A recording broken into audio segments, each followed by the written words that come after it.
ආයුබෝවන්. ඔබත් නිතර කේන්ති යන කෙනෙක්ද? පොඩි දෙයකටත් හොස්ත ළඟින් මැස්ස යන්න බැරි වගේ ප්‍රශ්න දාගන්න කෙනෙක්ද? එහෙනම් අපි අද කතා කරන්නේ ඔබ වගේ කට්ටිය ගැන.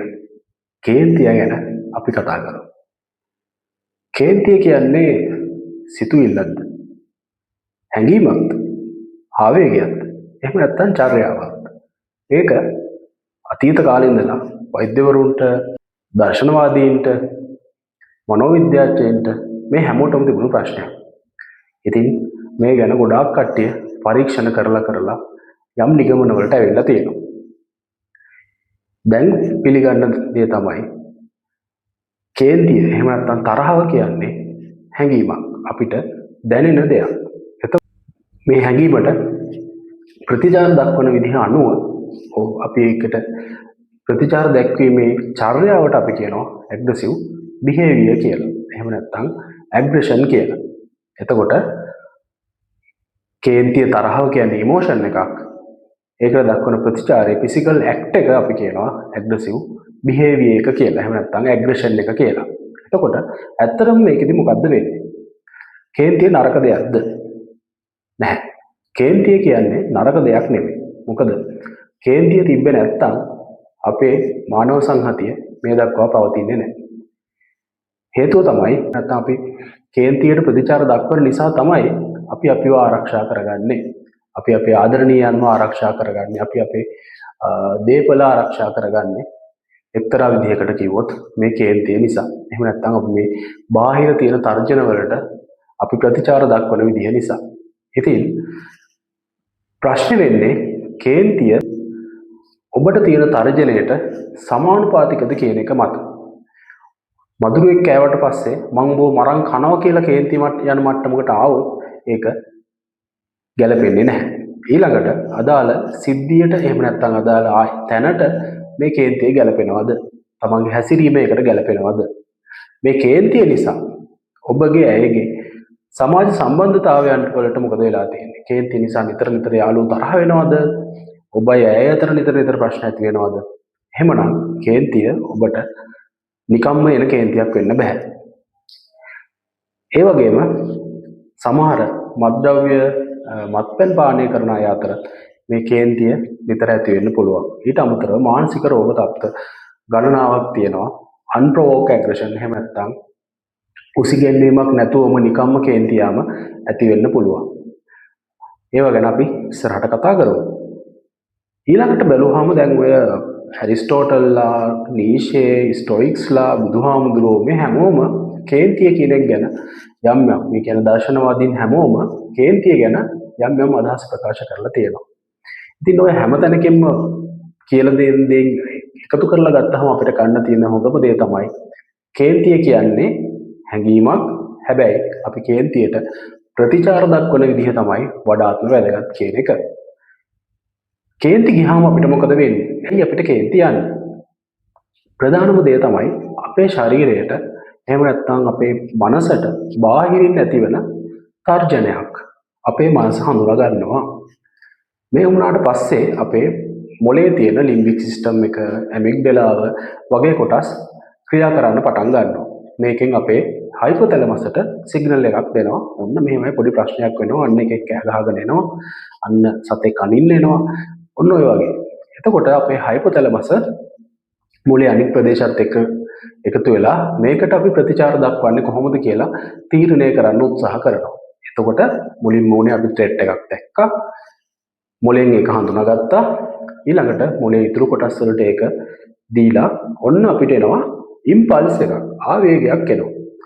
ආවේගය තමයි මම මේකට ප්‍රතිචාර දක්වන්නේ කොහොමද? මම මූත් එක්ක ෆයිට් කරනවද? මම නැත්තම් මෙතනින් දුවලා යනවද? මම මේකට කෑ ගහනවද? ඔන්න ඉම්පල්ස් එකක් අපේ ජෙනරේට් වෙනවා. ඊට පස්සේ මොකක්ද වෙන්නේ?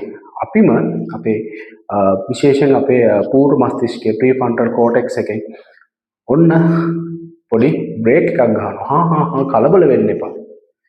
මෙතනට අපි මෙතනට කෑ ගහන්න ඕනේද? අපි මුත් එක්ක ගහ ගන්න ඕනේද? අපි මෙතනින් දුවන්න ඕනේද කියලා ඔන්න හරියට තීරණය කරන්න chance එක දෙනවා අපේ ප්‍රීෆ්‍රන්ටල් කෝටෙක්ස් එක, පූර්ව මස්තිෂ්කය. ඉතින් උතරින් තමයි අපි ආවේගය කන්ට්‍රෝල් කරගන්නේ. ඉතින් ඔය ආවේග කන්ට්‍රෝල් කරගන්න බැරි වුණාම තමයි අපේ ඇග්‍රසිව් බිහේවියර් එකට අපි ප්‍රොසීඩ් වෙන්නේ. ඉතින් කේන්තියෙන් පටන් අරගෙන බඩු පොළවේ ගහලා රණ්ඩු කරගෙන ගහ බැනගෙන සමහර වෙලාවට ඉවර වෙන්නේ ඔන්න ඔය ආවේගය අපිට කන්ට්‍රෝල් කරගන්න බැරි වුණාම.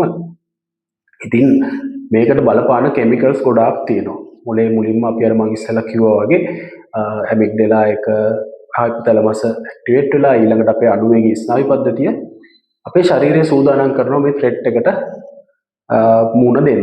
අපේ heart rate එක වැඩි වෙනවා, අපේ මොලේට යන ලේ ප්‍රමාණය වැඩි වෙනවා, අපේ attention එක focus එක වැඩි වෙනවා, අපේ muscles tight වෙනවා, දුවන්න ලෑස්ති, ගහ ගන්න ලෑස්ති.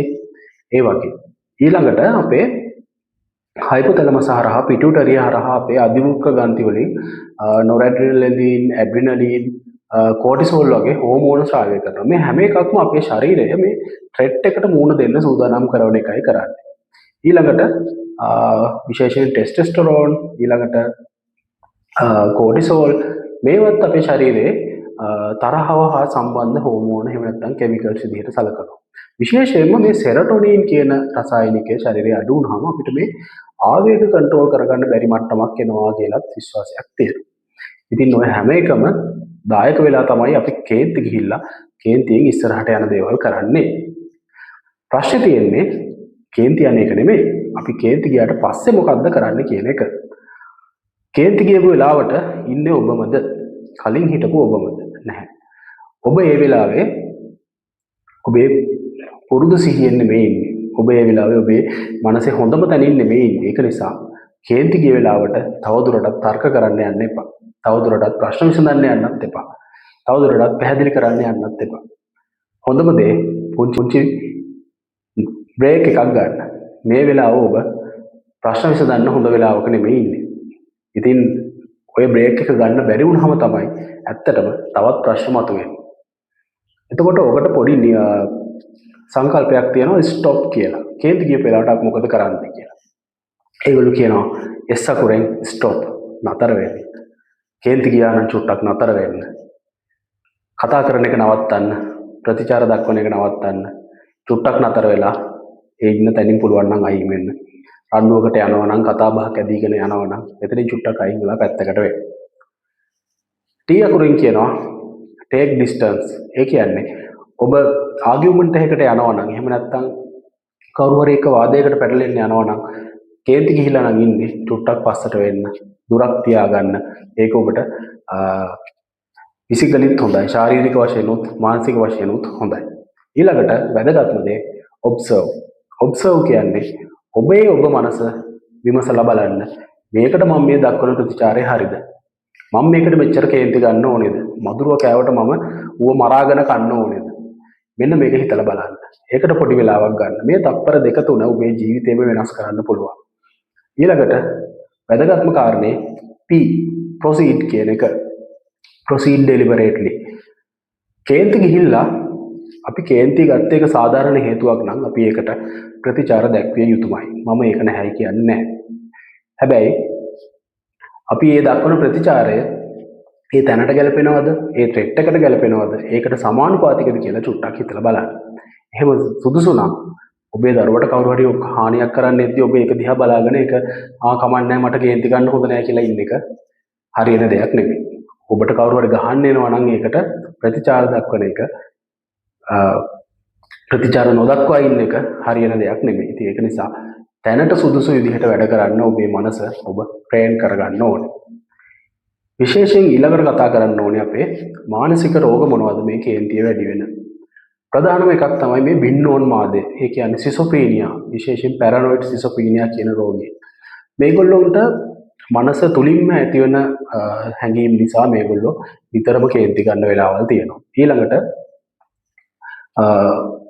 මේනියා තියෙන කට්ටිය කියන්නේ ද්විධව රෝගේ, බයිපෝලර් ඇෆෙක්ටිව් ඩිසෝඩර් තියෙන රෝගීන්ගෙත් අපි කේන්තිය නිතර දකිනවා. තවත් වැදගත්ම එකක් තමයි විෂාදය. ඔබ හිතන්නේත් නැතුව ඇති ડિප්‍රෙෂන් තියෙන කට්ටිය ඇත්තටම කේන්ති ගන්නවා වැඩි වෙන්න පුළුවන්. ඔබේ සහකාරිය, ඔබේ පෙම්වතා පෙම්වතිය නිතර කේන්ති ගන්න සමහර විට ඇයට ඔහුට ડિප්‍රෙෂන් තියෙනවා වෙන්න පුළුවන්. ඉතින් ඩයග්නෝස් කරන්න යන්න එපා. නමුත් ડિප්‍රෙෂන් කියන එකත් කේන්තිය සමග සම්බන්ධව පවතින රෝගී තත්ත්වයක්. ඊට අමතරව විශේෂයෙන් පෞරුෂත්ව සාධක සමාජ විරෝධී පෞරුෂත්වය, ඇන්ටි සෝෂල් පර්සනැලිටි, ඊළඟට බෝඩර්ලයින් පර්සනැලිටි, නාසිසිස්ටික් පර්සනැලිටි ඕන තරම් කියන්න පුළුවන්. පෞරුෂත්ව සාධක විශේෂයෙන් බලපානවා මේ කේන්තිය සහ ආවේග පාලනයට. සහ මත්ද්‍රව්‍ය සහ මත්පැන් භාවිතය. විශේෂයෙන් ඔබ දන්නවා ඇල්කොහොල් ගත්තාම අපේ මේ පූර්ව මස්තිෂ්කයේ ක්‍රියාකාරීත්වය අඩු වෙනවනේ.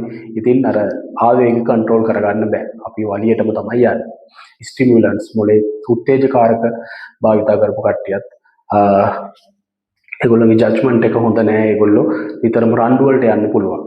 ඊළඟට අපේ මේ කුඩා දරුවන් අතර තියෙන ඔටිසම් වගේ රෝග තත්ත්ව, ADHD එහෙම නැත්නම් හයිපර් ඇක්ටිවිටි අධික්‍රියාකාරීත්වයේ දරුවන්, ඊළඟට මොලේ අඩුවෙන් වර්ධනය වෙච්ච දරුවන් නිතර කේන්ති ගන්නවා වෙන්න පුළුවන්.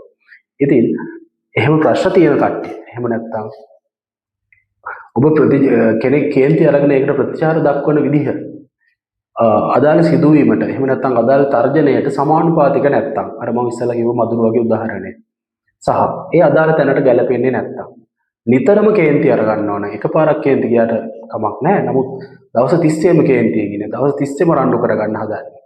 සහ මේ කේන්තිය නිසා ඔබගේ ඇයගේ සමාජ සම්බන්ධතාවලට බලපෑම් ඇති වෙලා තියෙනවා නම්, ඔබේ එදිනෙදා ජීවිතයට බලපෑම් ඇති වෙලා තියෙනවා නම්, සහ ඔබ කේන්තිය පිරිමහ ගන්න. එහෙම නැත්නම් කේන්තිය ආවට පස්සේ අපි දක්වන ප්‍රතිචාර මොනවද? සමහර කට්ටිය බඩු පොළවේ ගහනවා, සමහරු කේන්තිය අරගෙන ගහ ගන්නවා, සමහරු අතපය කපා ගන්නවා. අන්න ඒවා සෞඛ්‍ය සම්පන්න නැත්නම් ඔබ අනිවාර්යයෙන් වෛද්‍යවරයෙකුට යොමු වෙන්න ඕනේ. වෛද්‍යවරයෙක් හමු වෙලා මේ ගැන සාකච්ඡා කරලා බලන්න. මෙහෙම ප්‍රශ්නයක් මට තියෙනවා. මට මොකද්ද මේ වෙලා තියෙන්නේ? මට මේ යන කේන්තිය නෝමල්ද නැද්ද? ඉතින් කේන්තිය නරක දෙයක් නෙමෙයි. හැබැයි කේන්තිය ආවහම අපි ක්‍රියා කරන විදිහ තමයි වඩා වැදගත් වෙන්නේ. බොහොම ස්තුතියි.